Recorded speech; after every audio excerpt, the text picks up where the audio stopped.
Falei, Thaís, eu tô com conteúdo aqui, só que eu precisava de uma pessoa para organizar isso para mim, que eu nunca escrevi um livro.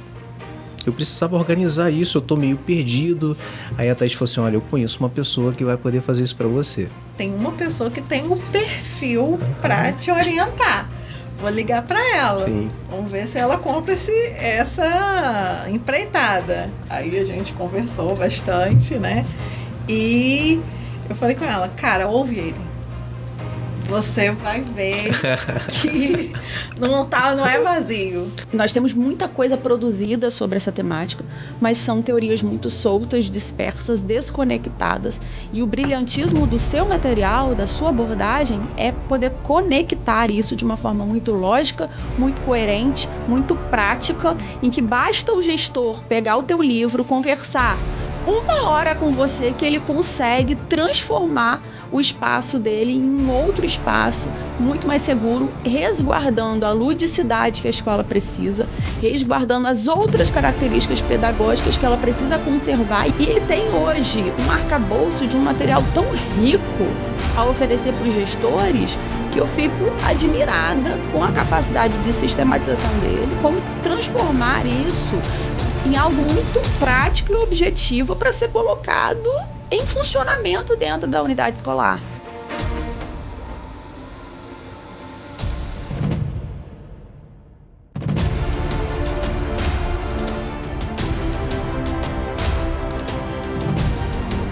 Senhoras e senhores, sejam muito bem-vindos a mais um episódio do EscudoCast, Segurança Escolar Levada a Sério.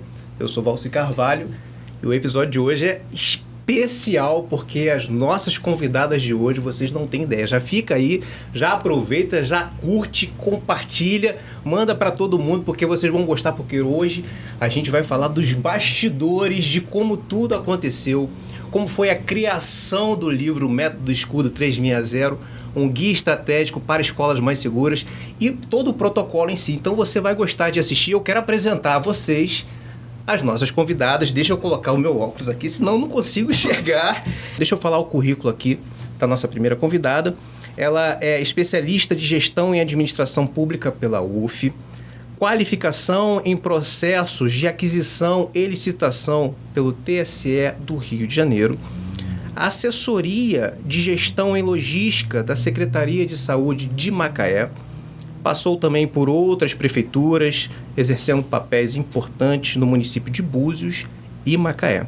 E, obviamente, também participou da concepção da estrutura do meu livro Método Escudo 360. Eu quero apresentar para vocês, com muito orgulho, Thaís. Muito obrigado por você ter vindo, Thaís, pelo seu tempo.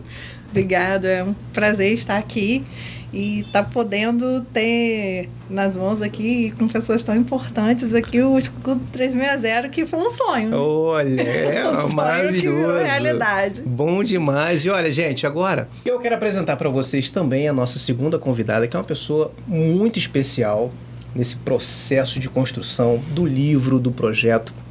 Ela é formada em Ciências Sociais, com MBA em Gerenciamento de Projetos e mestrado em Sociologia Política, possui experiência profissional e de pesquisa nas áreas de juventude, polícia, gênero, administração de conflitos e meio ambiente. Foi a pessoa responsável por montar toda a estrutura do meu livro Método Escudo 360 com muito orgulho. Cada capítulo, cada ordem lógica, cada transição, cada organização técnica, Suelen é a responsável por isso. Muito obrigado, Suelen. Que orgulho ter você aqui.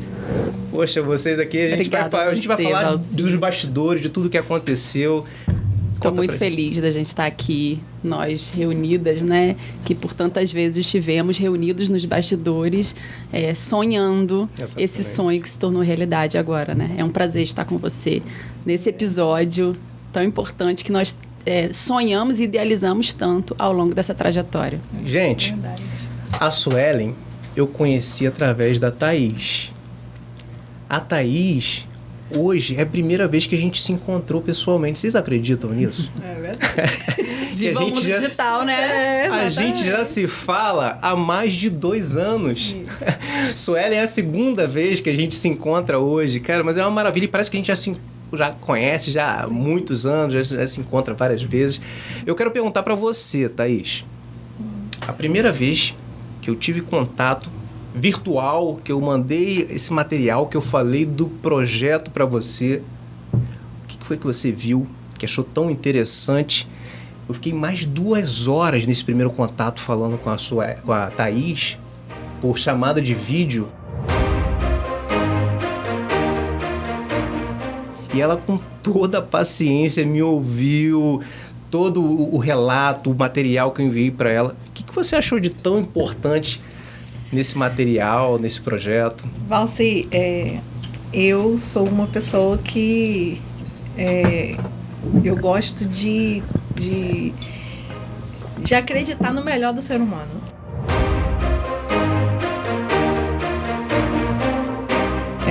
É uma coisa que eu tento mostrar para os meus filhos, é uma coisa que eu vivo a minha vida acreditando nisso, né? Tento me cercar de pessoas boas, como a Sueli, maravilha, como a dona Márcia, a mãe dela, Marcinho, beijo, inclusive. E pessoas boas trazem pessoas boas, né? Uma amiga que me indicou a você, né? Sim, Carol, falei com ela. Carol, um beijo pra você, se estiver assistindo a gente aí. Eu falei com ela semana passada. Inclusive, ela falou, Thaís, se tivesse alguém que vai conseguir fazer alguma coisa pra ajudar ele, é você. Porque tem que conhecer... Eu não imagino a quantidade de coisa que tem que conhecer. Eu falei assim, bem... ela liga literalmente uma ligação e um sonho.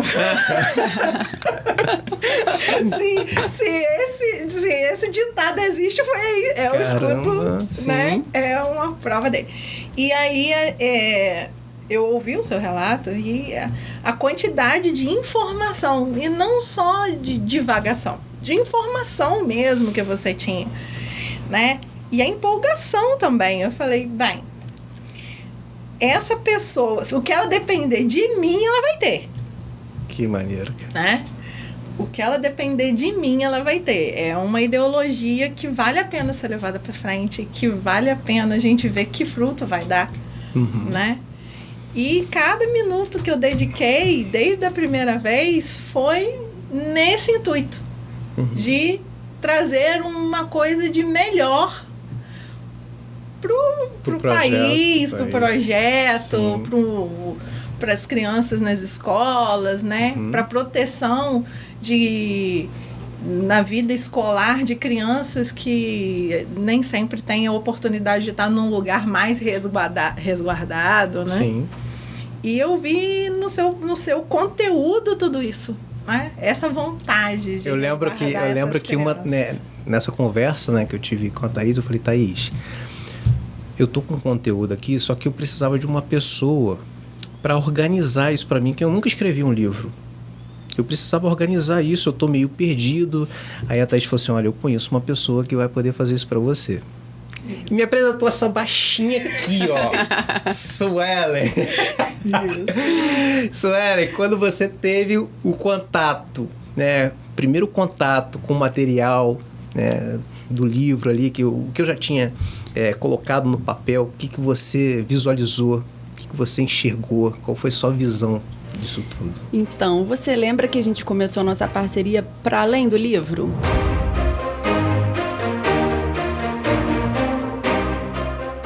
Era uma parceria acadêmica, né, para produções que iam para além, porque o livro, ele estava lá já com seu conteúdo, mas eu precisava do livro para a gente poder trilhar os outros caminhos, né? E quando eu tomei posse do livro, eu falei, para tudo, que a cereja do bolo está aqui. E a gente compartilhou o sonho, que acho que a palavra que resume esse livro é sonho, né?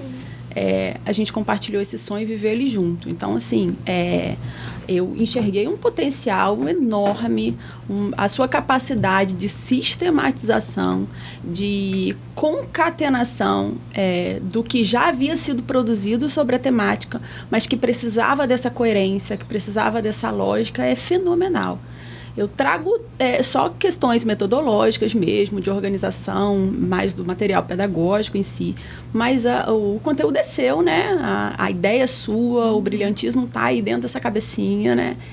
que sonhou num lugar mais seguro para as nossas crianças, sonhou como pai, sonhou como um profissional da segurança pública, sonhou como um brasileiro. E a gente que vive nesse universo também escolar, por termos filhos em idade escolar, e a gente ver essa teoria, pensar essa teoria na prática como aquilo que é realmente o ideal para a segurança nas escolas, deu um gás a mais para a gente correr atrás da formatação desse material para trazê-lo do formato que ele está hoje, né? Então, assim, nós temos muita coisa produzida sobre essa temática, mas são teorias muito soltas, dispersas, desconectadas.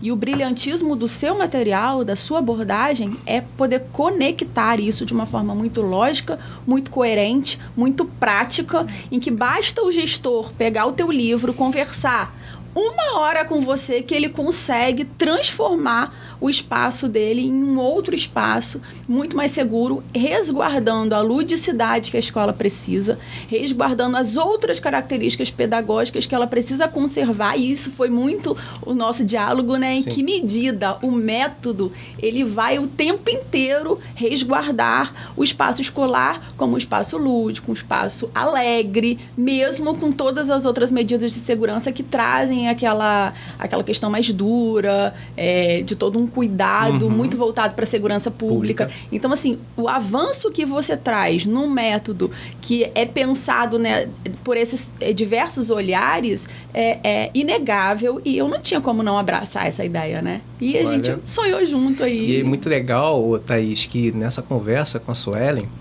me mandou vários materiais, né?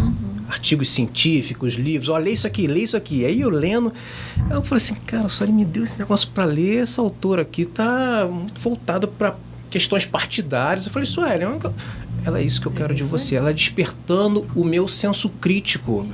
Você vai falar para muitas pessoas que não vão, nem todo mundo vai concordar com o que você está falando, você tem que estar preparado. Eu falei, opa, caramba, já captei.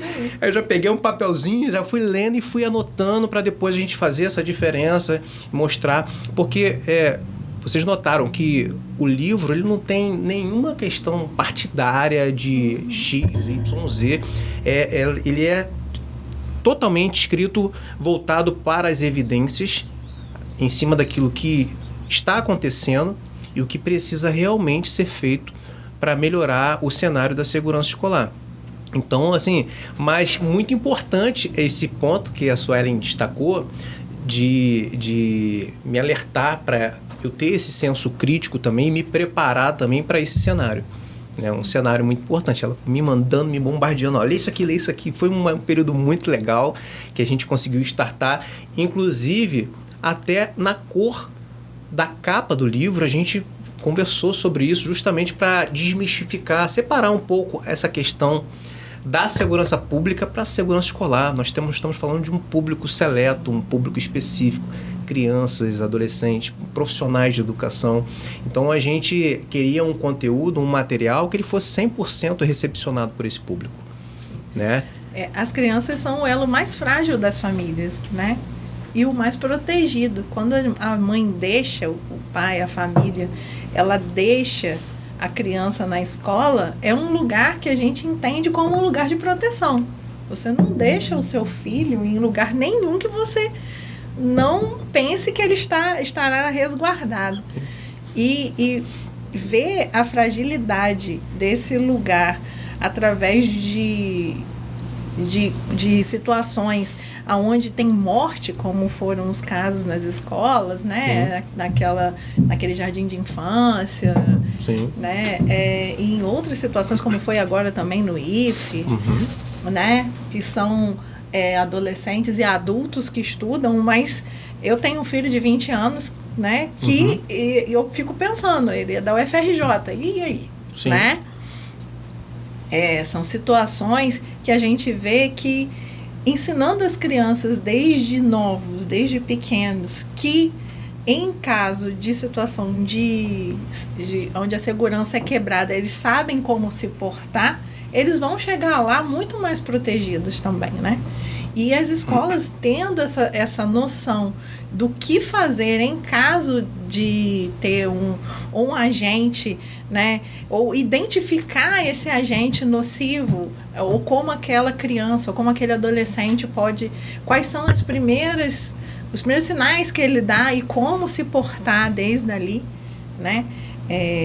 Um momento onde está sendo muito voltado para a saúde mental, né? Foi criada agora uma nova legislação onde protege o trabalhador contra situações de abuso, né? Contra a saúde mental, mas isso tudo reflete também, né? No ambiente escolar, que é um ambiente onde as crianças estão aprendendo, são situações onde vários atores estão envolvidos. E eu vi que é uma inovação, né? Que foi o que Suelen falou, é uma inovação, é uma forma diferente de se pensar. De abordar. De se abordar a segurança, não é só botar. Eu vim de uma situação onde eu estudei em colégio militar. Segurança, na verdade, falar de segurança dentro do colégio militar é uma redundância absurda, né? É dentro de um ambiente militar. E de um outro colégio onde se pagava uma segurança armada para ficar no quarteirão do colégio. Só que essas situações que ocorreram provaram que isso não é o suficiente, porque não vem de fora. Não. Né? É engraçado assim... Os agentes nocivos, às vezes, vêm de dentro. De dentro, e tem todo... Assim, perceba, você que está nos assistindo aí, tudo foi feito com muita responsabilidade, desde o início. Quando eu percebi a ausência de protocolos voltados exclusivamente para atender essa demanda, né, de ataques por agressores ativos, eu percebi que não tinha como eu apresentar nenhuma solução antes de pesquisar o que realmente estava acontecendo. E foi isso que eu fiz. Eu estudei todos os casos, de 2011 a 2024, um por um, para entender aonde estava a fragilidade, quem eram os agressores, os modus operandi, se agiam sozinhos ou não, se havia programação. E aí, a partir desse apanhado de estudos, a gente foi anotando e vendo, olha, aqui precisa fazer isso, aqui precisa fazer isso. Porque você vê, falou da segurança armada. Vamos lá tocar nesse ponto rapidamente aqui. Segurança armada. O primeiro ponto que a gente destaca é o quê? Quem são os agressores ativos? Na maioria esmagadora dos casos, são pessoas conhecidas da comunidade escolar. Alunos, ex-alunos, profissionais, né, que trabalham ou trabalharam na escola. Então, essas pessoas, como são os pontos principais, né, do ataque, torna a segurança das escolas um desafio ainda maior. Porque no primeiro momento, elas não transmitem nenhum tipo de ameaça. Elas são conhecidas da comunidade escolar. Elas conhecem a rotina da escola, sabe os pontos de fragilidade, os pontos cegos, ela sabe do comportamento dos funcionários. E qual é o outro ponto que a gente destaca que também é fundamental a gente trazer aqui para quem está nos assistindo? Existe uma programação. Esses agressores eles não atacam a escola da noite para o dia, eles se programam 3, 4 anos para isso. E quando ele sabe que na escola existe um agente armado, neutralizar esse agente armado no primeiro movimento não pode fazer parte do plano de ação? Ele sabe que ele corre um risco nesse momento. Que se o agente estiver minimamente prestando atenção ali, realmente na sua função de preservar a segurança daquele espaço, ele também pode se dar mal. Mas a questão e a pergunta que fica é, e se der certo? Como que fica toda a comunidade escolar que depositou a confiança de todo aquele ambiente a um único agente armado? Então, o que a gente traz é o seguinte, é a mesma coisa que você colocar o cadeado na porta da frente da sua casa e deixar as janelas abertas. E aí a gente começou a perceber que a segurança escolar, além de ser compartilhada e não poder nunca ser terceirizada, achar que isso é um ponto exclusivo da segurança pública, que não é, a gente viu que tem vários pontos que precisam ser observados e implementados com a adaptação de todos os profissionais de toda a comunidade escolar para a manutenção daquele ambiente. E eu acho que o diferencial do livro está exatamente em ele trazer o foco não na reação, não exclusivo, porque a gente tem um livro estruturado, muito bem estruturado, numa análise anterior, né, de outros fatos, você traz esse histórico do que já aconteceu e, infelizmente, isso não está diminuindo, né? Não. A gente vê recorrentemente casos como esse acontecendo, como foi o caso do IF que Thaís citou, e tantos outros que a gente vê por aí. Você traz toda a questão da análise legal, que juridicamente está posto, e fez isso com brilhantismo, trazendo elementos novos a cada instante. A gente fazia análises, né? Sim. Leituras que vinham e a gente, tá faltando isso, tá faltando aquilo. E a gente ia trazendo aprimorando essa abordagem legal. Mas a estruturação do livro está em preparar, prevenir e proteger. Então, a gente está na proteção lá no último. A gente tem 2 outros tópicos robustos tratando da prevenção. E nós temos a prevenção no nosso país, em diversas áreas, muito negligenciada. Sim. E ela é fundamental para evitar que danos aconteçam. Então, o teu método está muito embasado no que fazer para o fato não acontecer.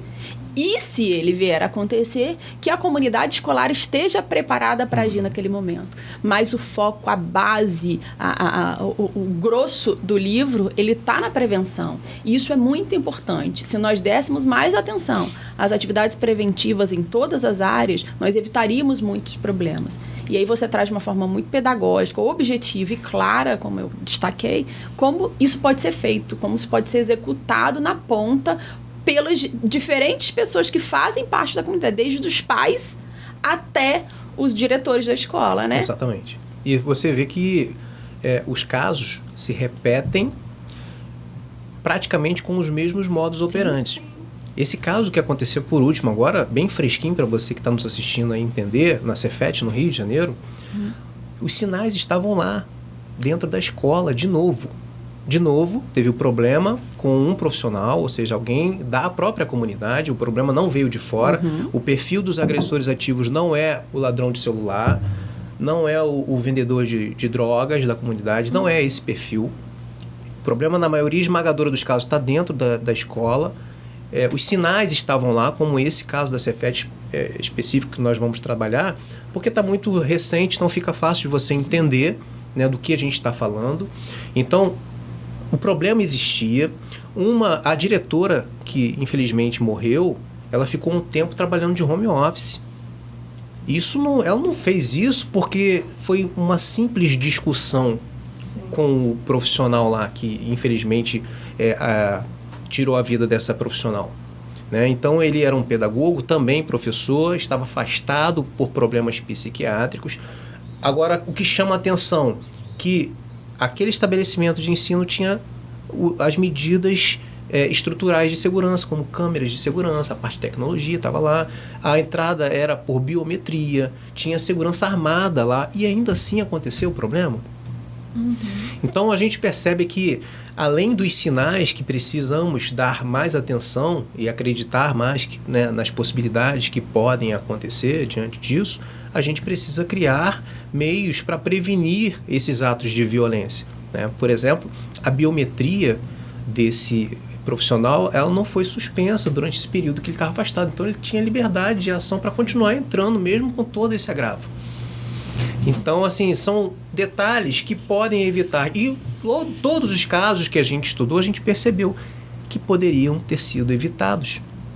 A maioria dessas crianças, desses adolescentes, de profissionais de educação que morreram, não precisavam ter morrido. Não precisava ter acontecido esse ato de violência que infelizmente aconteceu. Então é para isso que a gente trouxe essa medida que é exclusiva no nosso país. Não existia um método de segurança escolar até então voltado para essa finalidade. Então a gente está apresentando para você aqui algo que pode salvar muitas vidas ainda se as pessoas começarem a dar a devida atenção para esse problema. Valci, queria destacar também o quanto a gente trouxe questões muito atuais para dentro do método, né? Porque a gente pensou sobre a questão do bullying, do cyberbullying, Sim. que são questões que a gente não pode negar no cenário atual, né? A gente precisa entender que é uma realidade e que essas medidas também criminalizadoras do uso das redes sociais, do uso da internet, por si só não bastam, elas não são efetivas, ela é uma realidade e a gente precisa pensar para além disso, né? Como a gente vai atuar em conjunto. E eu plantei algumas sementinhas relacionadas a isso e você voou também nessa análise e está aqui muito conectado ao método. Como a gente precisa pensar também essa realidade do mundo virtual nesse cenário preventivo e reativo também, porque nesses espaços a gente também encontra os sinais que precisam chamar a atenção da instituição, dos gestores para agir, e você traz esse conteúdo no método e isso para mim também foi um diferencial que atualiza a questão nessas análises que já existem, mesmo que isoladas. Sim. E que você traz e alimenta no seu método e torna ele ainda mais completo, com a atualização dessas questões que são tão importantes. Maravilha. Thaís? Sim, eu penso que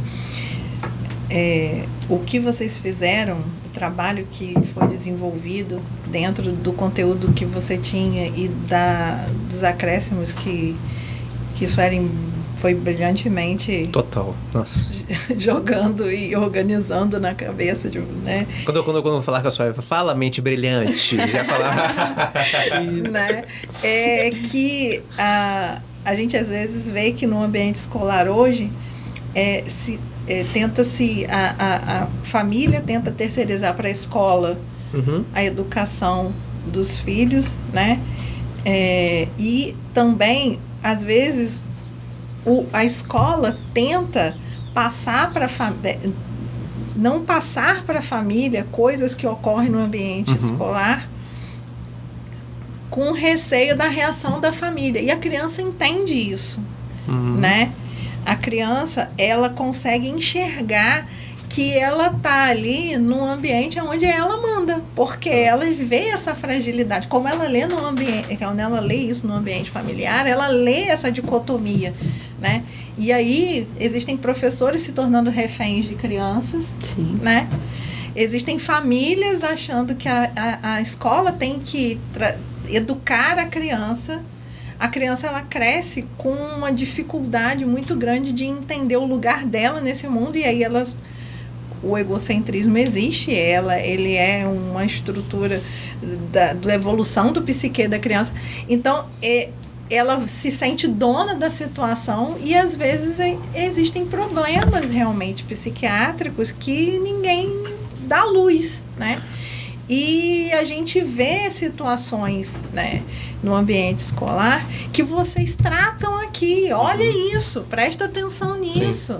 Né? Às vezes, o bullying nem sempre é só o bullying. Tem que dar atenção, tem que abordar a criança assim. Né? Ela tem que organizar isso para essa sociedade nova que a gente, né, tá formando.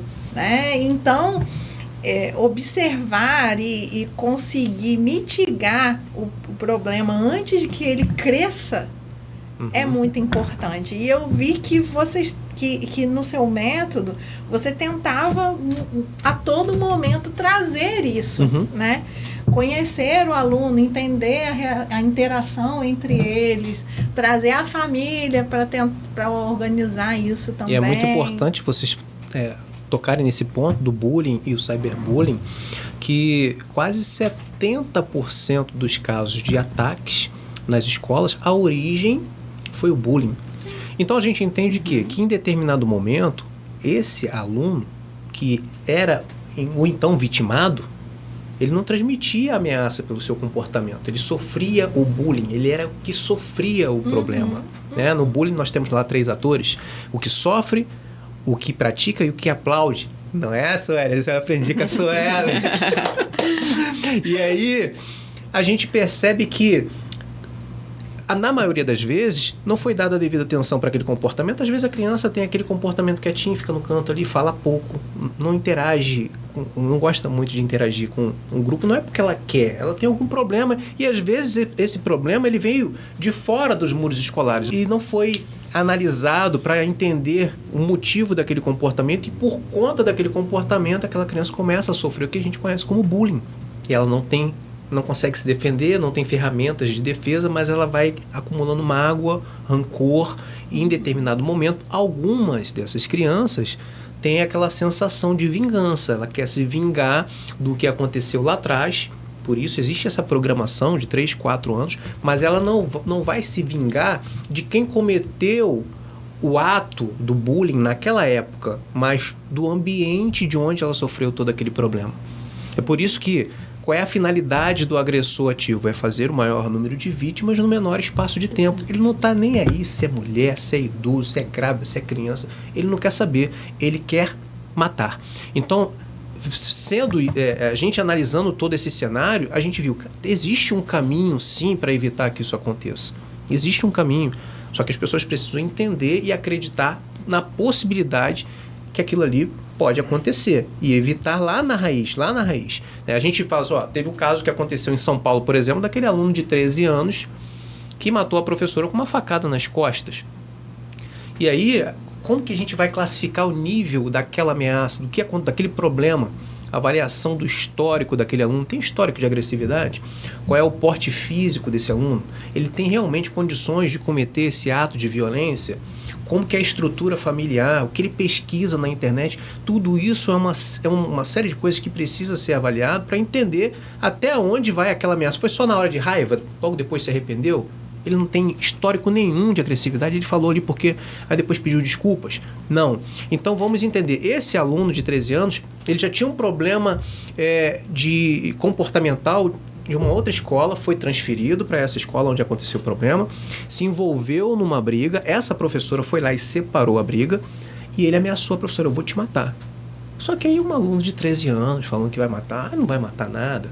Né? Talvez possa ser que tenha acontecido isso, só não vai matar 13 anos.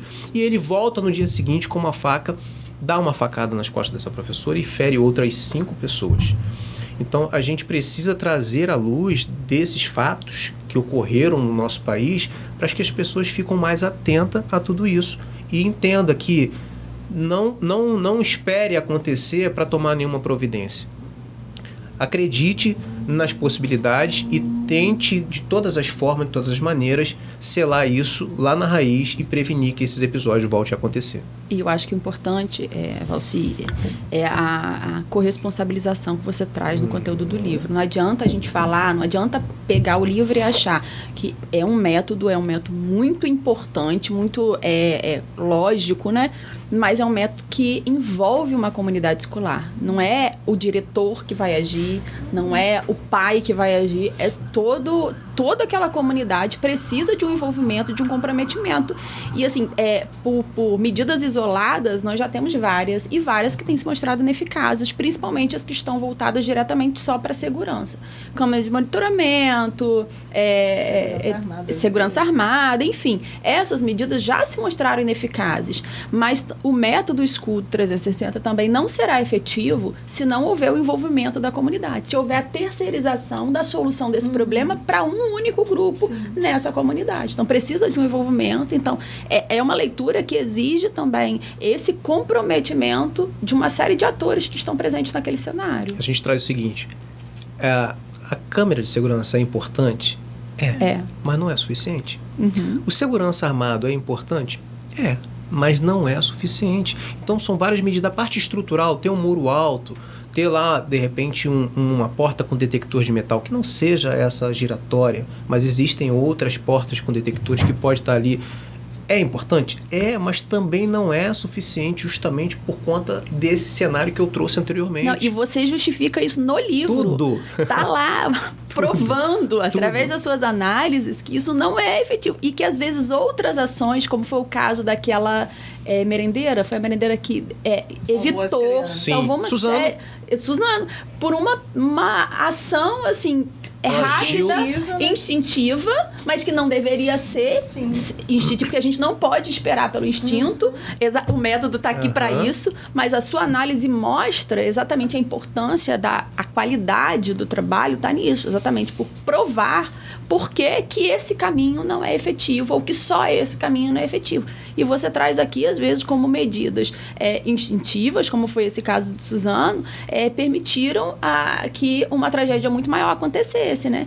Então, é necessário uma leitura responsável do material que você traz no nível de responsabilidade que você o construiu. Sim, você vê o caso de Suzano, elas agiram de forma no instinto e agiram de forma correta. Mas quantas outras merendeiras ou quantos outros profissionais, né, vão agir da mesma forma? Como que é? Cada um tem o seu temperamento, cada um age de uma forma diante de uma crise. E não adianta você achar que na crise você vai improvisar, que vai dar certo, que não dá. Sim. Eu tive a experiência, vocês acompanharam que eu fui para fora, fui para os Estados Unidos fazer uma pesquisa lá eles treinam de 7 a 8 vezes por ano em tempo de paz, justamente para criar essa memória muscular, né? E diante de uma crise, a comunidade inteira vai saber o que fazer, porque houve o treinamento anteriormente. Então, o protocolo é justamente para isso, para que o medo não se transforme em pânico. A gente sabe que uma pessoa em pânico ela não consegue responder aos seus estímulos cognitivos. Você, no linguajar, no jargão militar, a gente fala que cola as placas. E isso é muito perigoso, porque você potencializa as chances de se tornar um alvo. Se você está ali em pânico, você não consegue identificar e visualizar de onde está vindo o perigo, você quer correr, mas você pode correr justamente na direção de onde está vindo o perigo. Então, a avaliação da cena, o controle emocional, esperar o momento certo para agir de um ponto ao outro, tudo isso faz parte de um protocolo que precisa ser ensinado, que precisa ser treinado. Então, é essa visão que a gente traz para as pessoas, que a gente percebeu a importância de ter um material com essa visão ampla, né, de um conteúdo que foi, de fato, criado em cima de evidências, de casos concretos no nosso país. É claro que a gente acabou trazendo algumas experiências e adaptações de fora para cá, porque a gente viu totalmente factível, possível essa adaptação e que ia aprimorar ainda mais a questão da segurança, mas a gente precisa fazer a nossa parte. Eu estou fazendo a minha, você que está nos assistindo já começa a compartilhar, nos acompanha, porque você também pode fazer a sua parte. Né? Aqui está a Suelen, que faz até hoje, está a Thaís, então pessoas que estão totalmente engajadas, que a cada conquista vibrava junto comigo, vestiu a camisa do protocolo, entendeu a necessidade, a urgência do tema, estão aqui hoje fechando com chave de ouro esse episódio, 15º episódio do Método Escudo 360, que é um prazer, uma honra para mim ter vocês aqui e a gente falando sobre esse assunto importante. Agora, eu vou trazer uma curiosidade para vocês que tenho certeza que você não sabe, é um assunto de bastidor. O nome inicial, vocês vão se lembrar... Estava pensando nisso. O nome inicial... Alguns dias de reflexão, né? De debate, vai pra lá, vai pra cá. O nome não era esse, gente. Método Escudo 360. Era PISE. Lembra disso, né, Thaís? PISE, Protocolo Integrado de Segurança Escolar. E aí a Suelen recebeu esse material, ela falou assim, você já pensou bem nesse nome? Que pode, de repente, trazer aí, levar para um lado pejorativo, de pisar e tal. Eu falei assim, cara, Sueli, eu já pensei, mas e aí? A gente já registrou a marca e tal, mas vamos pensar em outras formas, né? Porque a hora é essa, de se tiver que mudar e começamos a pensar em vários nomes. Foi, Sueli? Sim, como é que foi? Viajamos pelo universo do jogo, das palavras, né? O que você acha disso? O que você acha? Exatamente, fomos montando até que um belo... E era assim, era... 11 da noite. E aí, o que você acha desse nome? Cara, não, acordava 5 da manhã. Não, tô pensando nisso. E aí, vamos. Aí desenhava, lembra? Teve um que a gente desenhou os símbolos. E assim, o livro, ele é construído com muito cuidado, né? Ele foi construído com um carinho. Então, assim, pra gente é um orgulho ver. Senti-lo nas mãos, né? Sentir o cheiro do livro. É um prazer, assim, porque ele foi construído com todo carinho em cada pedacinho. Então, o próprio símbolo do método, que no livro você também traz essa explicação, ele foi construído com muito cuidado. Então veio desde o nome do PISA, eu falei, não, PISA não rola, você, PISA tá meio estranho. A gente sempre aberto ali. Bora, e aí vamos refletir, vamos... E o caminho de construção do livro foi um caminho crítico, né? Foi um caminho de cortar na carne, né? Em muitas partes a gente cortou na carne. Essa própria experiência nos Estados Unidos, eu lembro que a gente falou em que medida a gente, de fato, traz para a nossa realidade ou não. É importante para a gente fazer a reflexão, mas tem coisa que não cabe, tem coisa que cabe. Então, vamos fazer essa análise cuidadosa. Nós fizemos juntos isso, mas você trouxe toda essa experiência. E aí, cada pedacinho do livro foi construído assim, com uma lógica, com um significado. Então, foi desde o nome ao símbolo e a construção dos capítulos mesmo, a organização dos capítulos, como o livro começa, como o livro termina. Então, trazendo elementos extras para além daquilo que você se propõe enquanto método, você traz coisas a mais que você analisou como importantes nesse universo da segurança escolar. Então, assim, foi tudo com muito cuidado, foi feito com muito carinho, né? Para que ele fosse muito... para que ele marcasse a vida de todos os que fizessem essa leitura. Então, é uma indicação, eu indico a todos os gestores escolares, a todos os pais, que o meu desejo é que esse livro fosse de cabeceira dos gestores escolares, entendeu? Que todos pudessem ler, e aí eu tenho honrarei esse compromisso de disseminar esse conteúdo por todos os lugares por onde eu passar, mas eu indico a todos os que estão nos assistindo que façam essa leitura, que presenteiem esse livro, né, para várias pessoas, para a gente poder transformar essa realidade. É possível, basta comprometimento, né, basta capacitação, é possível acontecer, e essa é uma indicação que eu faço a todos nós, né, que vivemos num país e que queremos um país mais seguro, principalmente para as nossas crianças, que são a ponta mais vulnerável desse cenário. Exatamente. E Thaís também, Thaís? Não esqueci não, tá? A gente conversando, numa das nossas conversas, Thaís falou sobre o panorama situacional. Eu falei, panorama situacional? Conte-me mais sobre isso. Thaís começou a falar e começou a estender. Eu falei, cara, mas tá aí a parte estrutural, a gente precisa olhar para isso. A parte estrutural, nas fragilidades, e aí a gente foi vendo casos de agressores que pularam o muro, né? No caso da creche lá no sul, com aquele machado, aquela coisa horrível que aconteceu lá. E aí a gente começou a a ver a importância também que tinha esse ponto a partir da visão que a Thaís teve numa dessa conversa que nós tivemos. O panorama situacional, ele é uma análise, né? A gente usa muito numa análise de gestão o panorama situacional do momento, é uma fotografia daquele momento que a gente está analisando, né? E ele é feito em cima, exatamente como a gente construiu aqui, ele é feito em cima de análises de pontos estratégicos para a situação, aonde você consegue cruzar as informações e detectar os pontos fortes e os pontos fracos e trazer uma clareza maior, né, para mitigar os pontos fracos e resolver os problemas, né? E aí, quando em uma das nossas conversas desse tempo, né, eu vi a necessidade, porque o panorama situacional pro gestor, ele traz clareza. Sim. Ele traz clareza, tanto do que ele tem e da onde ele consegue chegar. E aonde ele pode chegar, né? Ah, mas eu não tenho como investir tudo isso. Então, qual é o ponto que eu posso resolver e qual é o mais urgente de ser solucionado naquele momento, né? E aí, a gente faz isso, você levou muito a nível estrutural, né? E aí, dá para poder conseguir organizar a cabeça do gestor nesse ponto, né? E você achou muito importante, porque realmente porque a pessoa que está ali todo dia, ela não enxerga, ela se acostuma. Sim. Exatamente. Né? a gente tende, o cérebro da gente faz isso. Ele vai tirando as informações recorrentes que ele entende que aquilo não é crítico. E às vezes são soluções tão simples, de organização de espaço, que não tem necessariamente um custo financeiro, que essa análise trouxe assim como fundamental, né? Uma medida simples que às vezes transforma. E a partir dessa ideia, a gente analisando todo o cenário e tudo que nós entregamos hoje nas escolas foi por conta das fragilidades que a gente foi detectando. Por que você fala sobre noções de primeiros socorros?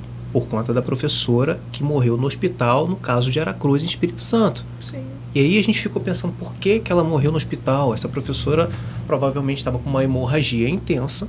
Dos profissionais, dos colegas que não foram atingidos pelos disparos, não estavam minimamente preparados, nem com o emocional e nem minimamente técnico, para conter aquela hemorragia e aumentar as chances de sobrevida daquela vítima até o socorro chegar.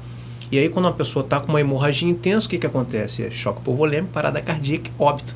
Daí, se eu errado, me corrige. E aí a gente pensou, olha, a gente precisa, não é deixar o profissional da educação expert, isso não vai acontecer com 1h30 de palestra, mas é para ele ter a consciência da importância desse conhecimento, ainda que mínimo, dentro de uma unidade de ensino. Isso salva vidas. E a gente traz esse conteúdo. Da mesma forma, a gente traz agora na nossa equipe multidisciplinar um engenheiro para ver essa questão da parte estrutural. E o que o engenheiro faz? Ele faz a planta baixa da escola de forma personalizada. Ele desenha quadros com as principais rotas de fuga, que qualquer criança vai conseguir identificar a rota de fuga daquela escola.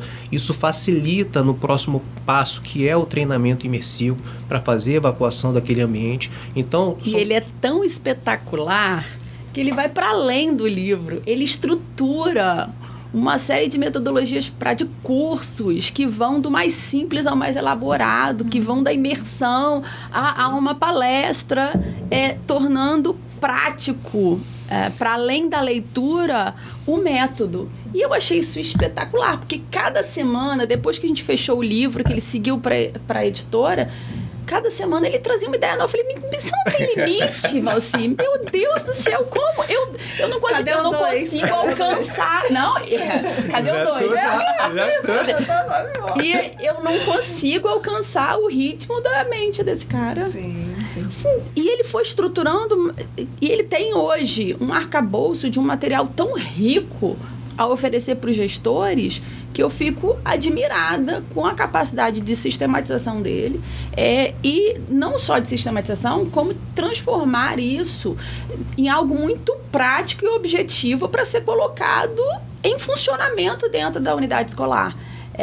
Então é outra dica, né? Explorar esse universo que o Valci tem aí de produtos para trabalhar a segurança escolar. O que me deixou também, assim, dentro do conteúdo muito, que é o que acontece, muito impactado, que é o que acontece em muitos locais, é que quando você vê o método montado, você entende que às vezes você tem todos os atores, eles só não sabem o papel que eles têm que assumir. Exatamente. Então, trazer o protagonismo no momento certo é importante, né?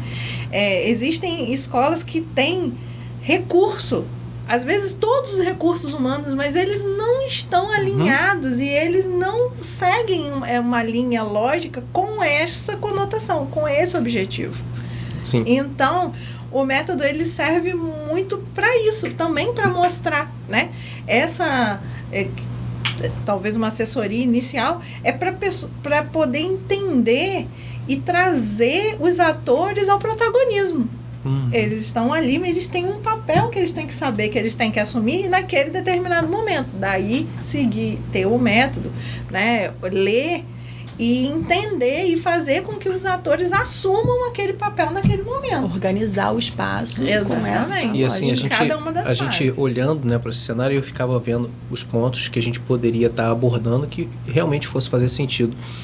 Tanto, principalmente, né, para a parte da segurança, né, trazer uma segurança ainda maior para a comunidade como um todo, ali os alunos e os profissionais de educação, pegando todos os pontos, mas também a parte da segurança jurídica, para a instituição de ensino. A gente avaliando cada caso e viu que muitos casos, as escolas, principalmente as particulares, tiveram que indenizar valores altíssimos. Nós tivemos o caso de Cambé, por exemplo, lá no Paraná, que a família pede quase 2 milhões de indenização para a escola, onde os 2 adolescentes morreram na mão de um agressor ativo.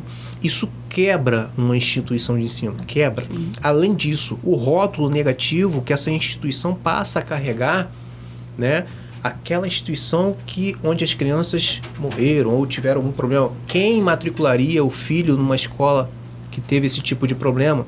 Então, o gestor, ele começar a analisar e pensar também que esse conteúdo, ele traz segurança jurídica, porque tudo que a gente entrega, a gente documenta, a gente traz um relatório, a gente traz laudo técnico assinado. Então, é uma forma de você materializar que você buscou caminhos, especialistas que te deram direção e você seguiu essas orientações para uma eventualidade, porque é muito importante a gente dizer o seguinte: o protocolo de segurança escolar não é para dizer agora, a partir de agora nunca mais isso vai acontecer, não é para isso.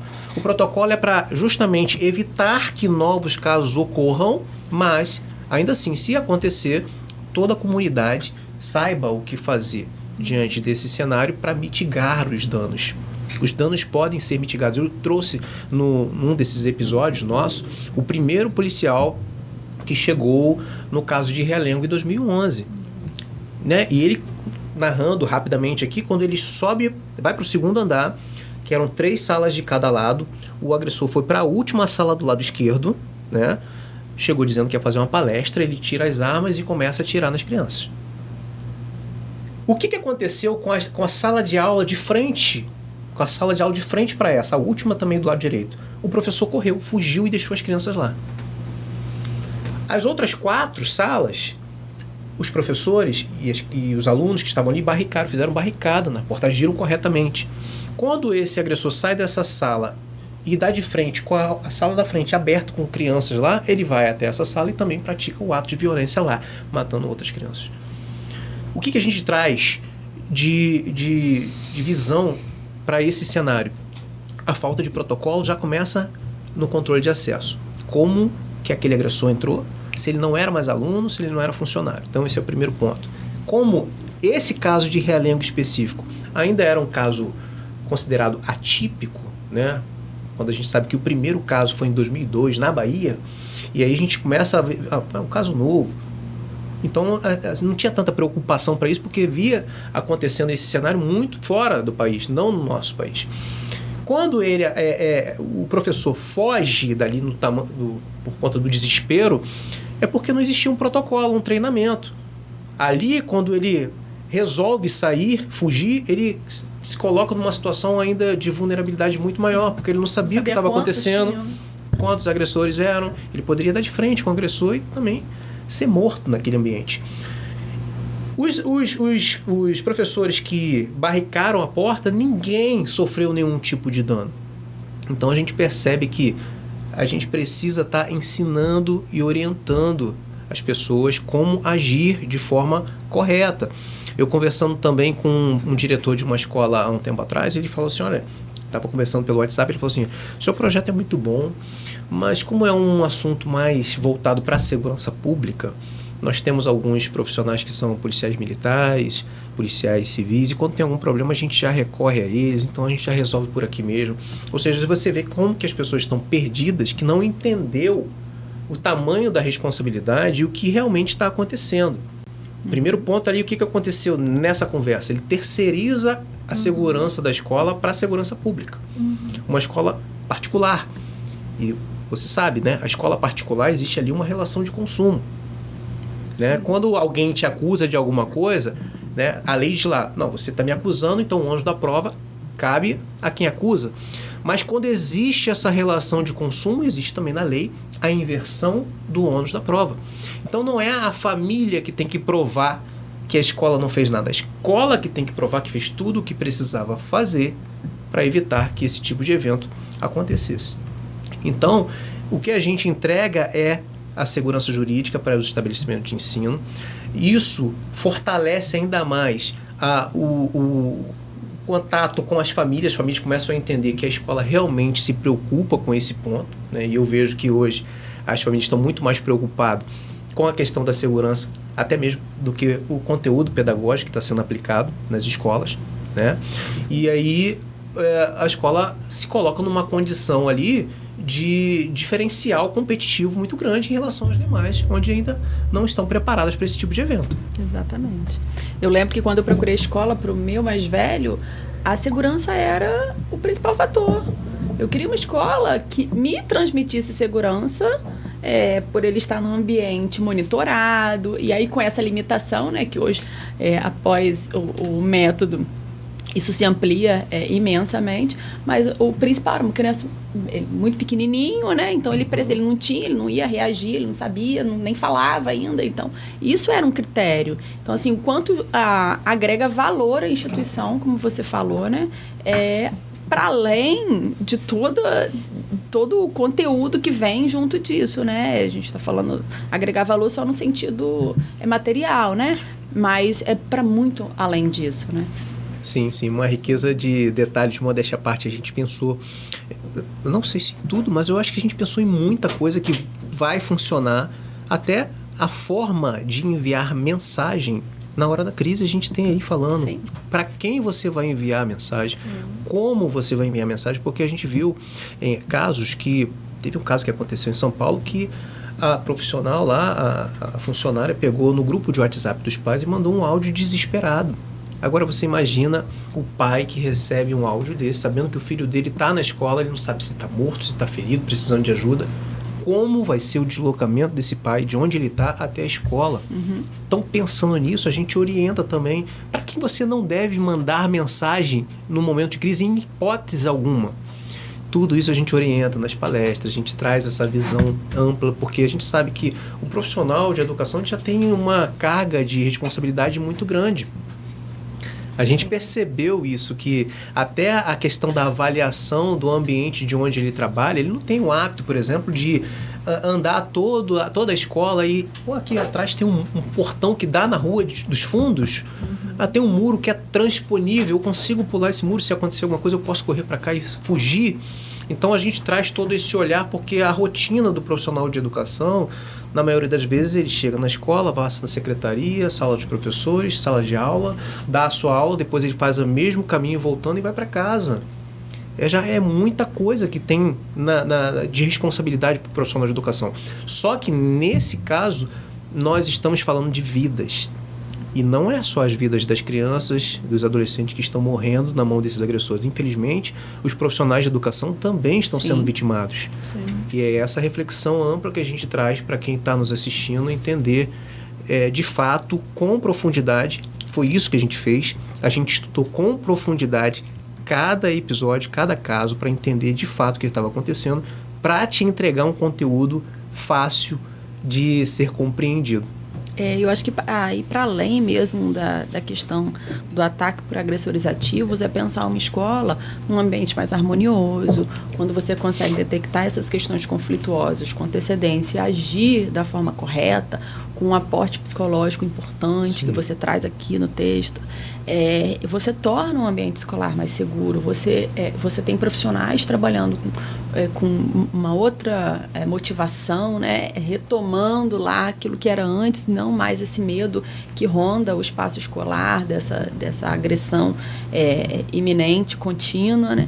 Então você consegue incidir sobre todo o contexto escolar, não só na questão dos ataques, mas num ambiente muito mais leve para se trabalhar, para se estudar, para se conviver, porque como a gente no trabalho, né, a gente está no trabalho, a gente passa muito tempo no trabalho. As crianças passam muito tempo na escola e os profissionais também passam muito tempo nesse espaço. Então, que seja um espaço leve, seguro, sem nenhuma cena de violência que precise de uma intervenção mais séria e mais grave como essas que você traz na sua análise, que embasam toda a construção do método. A equipe multidisciplinar que também foi envolvida, é importante, né, ressaltar isso, que não é a ideia de uma pessoa, não é só...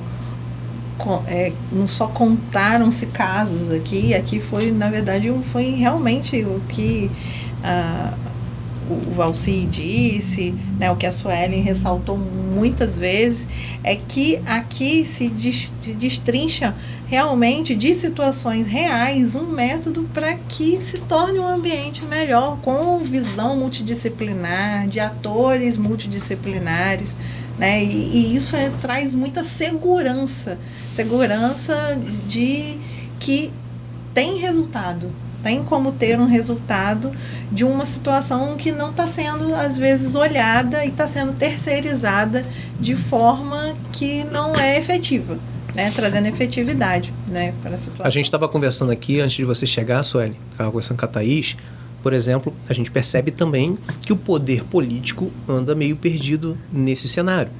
Um exemplo, em junho agora desse ano foi aprovado um projeto de lei, virou lei, que aumenta a pena para os crimes que são cometidos dentro das escolas.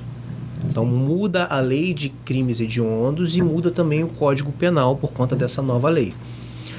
Mas aí, diante da análise que nós fizemos, a gente percebe que mais de 50% desses atores são menores. Sim. São adolescentes, né, que estão submetidos ao Estatuto da Criança e do Adolescente, não às leis penais. E outra, assim, uma grande porcentagem tira a própria vida após o ato. E esse aí não está preocupado com o tamanho da pena. Qual é a efetividade de uma pena maior? Exatamente. É falar não em punição. A gente precisa focar na prevenção. Exatamente. Então, se a gente reduzir a criminalização, a punição, a gente só está tentando remediar um problema, que nesse caso, e a partir das duas análises, vai ser muito ínfima, porque ou ele é menor, ou trabalhando as porcentagens, ou ele é menor ou ele vai tirar a própria vida, como foram muitos casos, entende? No livro ali a gente aborda, e a gente tem um gráfico ali, que a Sueli foi brilhante nos gráficos, e a gente percebe algo que fala muito sobre nós como sociedade. Então vamos lá, em 2011 teve o caso de Realengo, né, que assustou todo mundo, uma comoção mundial, tamanha brutalidade, né? De 2012 a 2016, quase não acontece caso nenhum. Foi tranquilo. Então, ali, o cidadão brasileiro, o que ele pensa? Relaxa. Aconteceu ali, mas não. Foi uma situação ali isolada, não vai acontecer aqui. Que pena que o pai perdeu o filho. Que pena que aquelas crianças viraram estátua. Deus me livre. Olha o tamanho. Olha o que está acontecendo. Aí chega 2017, o gráfico faz assim, ó. Janaúba, Minas Gerais. Aquele zelador que estava afastado por problemas psiquiátricos ligou para a escola, disse que ia levar o seu laudo médico e a intenção dele já era outra. Então ele chega na escola com uma mochila, com um galão com produto inflamável dentro dessa mochila, liberdade de acesso, a escola estava aberta. Ele não tirou o capacete para entrar na escola, ele foi direto na sala de aula, tirou o galão, jogou aquele produto nas crianças, nos profissionais que estavam ali e no próprio corpo e ateou fogo. Então a gente entende que as pessoas precisam acreditar que o problema existe. Eu preciso me preparar, ainda que já tenha algum tempo que não acontece, mas a gente começou a perceber, infelizmente, a partir de 2022, um ponto muito específico que o que aconteceu? Diminuía-se o intervalo de um caso para o outro e aumentava também o número de casos. Estava aumentando o número de casos espalhado pelo Brasil e isso causou um pânico generalizado no país inteiro, porque ainda que o problema aconteceu em outro estado, as pessoas ficavam ali receosas, né, até de levar os seus filhos para as escolas. Eu lembro que lá em São Pedro da Aldeia teve casos de crianças que foram para a escola com faca na mochila, mas não para atacar ninguém, mas para se defender, porque os pais estavam desesperados sem saber o que fazer. Falaram assim, olha, você leva qualquer coisa, você se defende. Não precisa chegar a esse ponto, gente. Sim. Não precisa chegar a esse ponto. O que nós estamos tratando aqui e dizendo para você é que existe um caminho a ser seguido. É só você acreditar. É só você entender que isso é essencial para a realidade que nós estamos vivendo hoje. Nós não estamos vivendo cena de um filme que você coloca ali, liga a televisão e as cenas são de violência, você quer desligar ou mudar o canal porque tem muita violência. Nesse caso aqui você pode até, não quero assistir esse episódio porque vocês estão falando de violência. Você pode até fazer isso. mas o problema vai continuar acontecendo, infelizmente. Você é que precisa se preparar, você que precisa estar atento para isso, entender a necessidade da adaptação de toda a comunidade escolar para essa triste realidade que nós estamos vivendo nos dias de hoje. Sim, exatamente. A família é importante nesse caso. Existem as reuniões com os pais, né? Se o gestor não tem essa visão, eu penso que a opinião de um pai é muito importante. Sim. Né? E ele leva e fala, dá uma lida, porque eu quero que meu filho esteja mais resguardado. Vale a pena, vale a pena. É uma visão holística de toda a comunidade escolar, integrado com a comunidade familiar, né? E hoje as famílias têm os pais que trabalham o tempo todo e a gente delega isso para as escolas, né? E tornar esse ambiente a quem a gente delega tomar conta dos nossos filhos é muito importante. Agora, diz pra gente o seguinte, o que vocês pensaram quando começou a ver ali a construção, viu que o livro estava saiu aí agora, vocês estão tendo em primeira mão aí o acesso ao livro pronto, devidamente assinado. que passa aí na cabeça de vocês, todo esse processo que a gente viveu juntos na construção, tanto do método em si, quanto do próprio livro, com a ajuda de vocês, que foi essencial. Eu acho que sim, a palavra sonho, eu já disse e repito, que ela está sempre rondando essa construção. E com ele materializado, o sonho é que isso se torne realidade prática nos espaços escolares, né? Que cada vez mais unidades possam aderir à leitura e à realização desse método na prática nos seus espaços, tornando assim a nossa realidade mais segura, com foco naquilo que realmente tem que ser, que é no ensino, né? No cuidado com as crianças, no fortalecimento dos profissionais. Então, acho que o sonho é ver isso agora de uma forma muito prática na ponta. E o desejo é que essa mente brilhante não pare de funcionar. Não pare no primeiro livro, não vai. Que continue aí nas escritas, nas análises, nas reflexões, até pós, né, com a aplicação disso na prática, e aprimorando as análises e auxiliando todos os profissionais na construção desse caminho, né, na reflexão sobre essa temática e na construção de caminhos cada vez mais seguros. Eu creio que, como para mim foi a mesma coisa para a Suelen, tudo começou com uma ligação e um sonho. Sim. Né? Você me ligou, eu comprei o seu sonho, aí eu falei com ele, olha, tem uma pessoa que tem o perfil para te orientar. Vou ligar para ela. Sim. Vamos ver se ela compra essa empreitada. Aí a gente conversou bastante, né? E eu falei com ela, cara, ouve ele. Você vai ver que não é vazio. Não é vazio. Ele vai ter que se reconstruir em muitas coisas. Mas se ele passar por esse vale e aceitar quebrar coisas e construir novas coisas, vai ser muito legal. Foi um processo, né? A gente ainda está caminhando nesse processo. A gente entende que existe um processo até a chave virar totalmente. Só que por que a gente está firme, né, caminhando nesse propósito? Justamente por isso, porque é um propósito.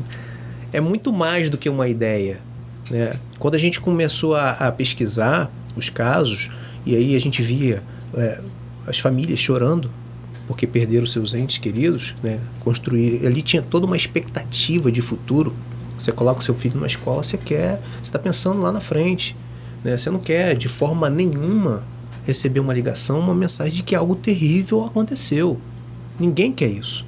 E aí a gente começou a se envolver nessas histórias. E até hoje, eu assisto depoimentos que eu já assisti mais de 20 vezes e me emociono.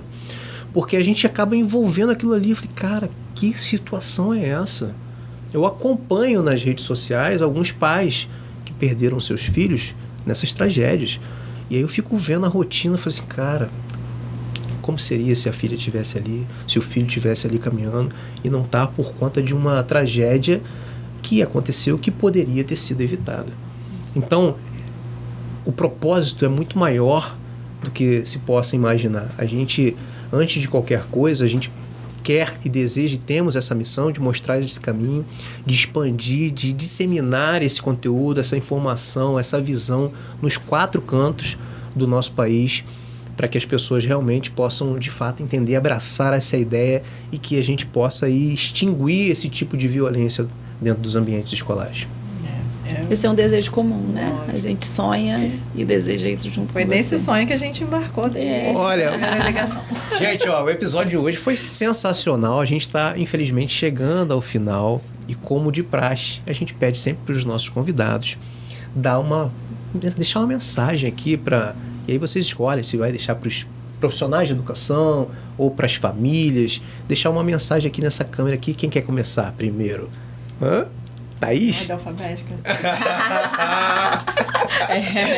Esperta. Eu desejo que, como eu falei, né? Eu acho que esse livro tem que ser o livro de cabeceira de todos os profissionais, de todas as pessoas envolvidas no universo escolar. Para uma reflexão crítica, para pensar o que cabe e o que não cabe em cada contexto. Nós temos escolas diferentes, em lugares diferentes. Nosso país ele é muito diverso, mas eu acho que esse conteúdo tem muito a dizer para todos nós que convivemos nesse espaço. Então, a dica que eu deixo, né, é que se abram e se permitam fazer essa leitura, que disseminem esse conteúdo para outras pessoas também, que compartilhem esse conteúdo com outras pessoas e que cada um possa, a sua forma e de acordo com a sua realidade, adaptar essa metodologia e colocá-la em prática, transformando os lugares onde nós estamos nesse país em espaços mais seguros para toda a comunidade escolar. Sensacional. Olha. Botei em ordem alfabética agora. Thaís, a segurança a gente procura o tempo todo, né? É um assunto que a gente precisa incutir, treinar as crianças, se permitir enxergar que a gente precisa estar no protagonismo em ofertar segurança para os nossos filhos. E essa é uma oportunidade de chamar os gestores públicos também, né, a estarem observando isso, terem a curiosidade de abrir, olhar e, com certeza, se lerem, vão se convencer, né? A administração pública, ela tem orçamento destinado à gestão escolar, à educação, e quando bem usado, gera bons frutos, né? E a população merece ter um lugar de segurança também, né? Aqui fala de defesa pessoal, fala a implementação do jiu-jitsu no currículo escolar. Implementação de defesa, exatamente. São coisas que já estão comprovadas, que trazem o ganho na formação também de um ser humano melhor. Sim. Né? Então, eu queria aqui deixar, não só para as famílias, não só para o gestor escolar, mas também para o poder público, aqui o convite para ter a curiosidade de olhar e se permitir querer isso para os seus munícipes, né? Para a sua população. Maravilhoso. Que mensagem aí altamente profunda das nossas convidadas, minhas amigas, que, olha, já fazem parte do conselho do protocolo, do método. Tudo que acontece eu vou lá e ligo, olha, o que vocês acham, me ajuda aqui, me dá a opinião de vocês, porque eu confio, a gente construiu essa relação de confiança, e eu já falei, eu quero as duas sempre por perto, porque eu vou estar sempre precisando de ajuda, não tenham dúvidas disso, independente do lugar onde a gente possa alcançar e chegar, a gente vai estar caminhando junto. Isso aí você pode ter certeza que eu carrego muito aquela questão da gratidão comigo, né, e lealdade. Então, assim, o fato de vocês terem vestido essa camisa junto comigo, vibrando sempre junto comigo em cada conquista, isso para mim não tem preço que pague. E, gente, a gente está chegando ao final. Eu quero agradecer você, Thaís, pelo seu tempo que você se disponibilizou de estar aqui com a gente, gravando esse episódio, que é o último da temporada de 2025 para a gente falar desse tema tão importante, tão essencial, urgente. Thaís, Suelen também, muito obrigado. Suelen, gente, veio de Campos, tá? Não é fraca, não. É longe, tá? Tá aqui com a gente. A gente tá em Macaé. E olha, tá aqui com a gente gravando para mostrar para você, ampliar também o seu campo de visão em relação a esse assunto tão sério na realidade que nós estamos vivendo. Quero te agradecer, Sueli, pela sua presença. E eu que agradeço por nossas histórias terem se cruzado. Agradeço a Thaís, né? Por ter feito esse encontro. É um prazer trabalhar com você. Eu quero muito continuar nessa trajetória, né, reflexiva contigo. Eu desejo muito sucesso para tudo que você está produzindo, tudo que você está sonhando, que você conquiste seus objetivos. Eu tenho certeza que nós ganharemos muito mais do que você. Você vai estar realizando um sonho e nós vamos estar ganhando muito mais do que isso. Por ter participado dessa construção e por viver na ponta um lugar melhor, né? Fruto do que você conseguiu construir enquanto método, enquanto reflexão, todo o tempo que você dedicou a essas pesquisas, a sistematização das ideias, a junção disso tudo num único material tão claro. Eu agradeço muito por sua dedicação, agradeço muito por sua energia, seu empenho, e foi muito leve, foi muito tranquilo, foi muito prazeroso trabalhar junto, e que isso continue por muitos anos. E vai continuar. E que dê muitos outros bons frutos. Pontapé inicial. Gente, que maravilha. É emocionante, tá? Vou falar para vocês, cara. Eu quero agradecer você que está com a gente até agora, nos assistindo. Se você está aqui até esse momento nos assistindo porque você gostou, e se fez sentido para você, pode ter certeza que vai fazer sentido para outras pessoas também. Então ajuda aí a gente a disseminar essa informação, a compartilhar, curta, comente. Fale aí de algum tema que você tenha interesse, talvez de a gente estar abordando num próximo episódio. Quem seria o profissional que você gostaria que a gente convidasse para estar aqui com a gente, para poder debater também sobre esse tema? A gente aqui já trouxe delegados, advogados, já trouxemos pessoas do atendimento pré-hospitalar para falar sobre a importância também desse movimento dentro das escolas, diversos outros profissionais, psicólogos, psicopedagogos, né? Então a nossa missão maior aqui é fazer você entender que existe um caminho para evitar que tudo isso continue acontecendo no nosso país, nos estabelecimentos de ensino, né? Porque a gente precisa preservar a vida, que é o nosso bem maior. Então, eu quero agradecer você, fiquem com Deus, um beijo no coração de cada um e até o próximo episódio, até o ano que vem. Boas festas, Feliz Natal para todos vocês. A gente está aí chegando aí, beirando aí, né? Ao Natal, Réveillon, aquele momento de festa, comer rabanada, comer aquelas coisas gostosas todas que tem, não tem jeito. Eu quero que desejo a vocês um excelente final de ano, que um 2026 de muitas realizações para todos nós, para todos vocês que estão nos assistindo. Um abraço e até a próxima.